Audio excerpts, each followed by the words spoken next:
आज सफारत खाना पाकिस्तान में मकबूजा कश्मीर के हवाले से कश्मीरियों के साथ अज़हार यकजहती के लिए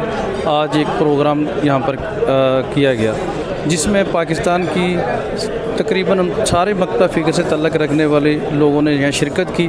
और मकबूजा कश्मीर के मुसलमान बहन भाइयों के साथ अज़हार यकजहती किया और इस चीज़ को बावर कराया कि जब तक उनको उनका ये राइट नहीं मिल जाता तब तक पाकिस्तानी कौम उनके साथ खड़ी है। और इंशाअल्लाह जब तक वो ये सारे मामलात अपने ले नहीं लेते, अपने राइट ले नहीं लेते, तब तक पाकिस्तान की कौम चाहे वो बैरून मुल्क में हो चाहे वो पाकिस्तान में है उनके साथ हैं। और दूसरा, मैं स्पेशली ये यूनाइटेड नेशन या वो आलमी बरादरी इन चीज़ों को देखने वाले उनको ये पैगाम देना चाहता हूँ कि इतने अरसे से उन लोगों ने अपनी तहरीक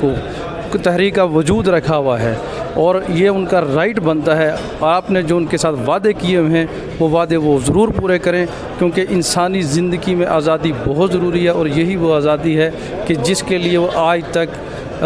तकरीबन 1947 से लेकर आज 2022 हो गए वो अपनी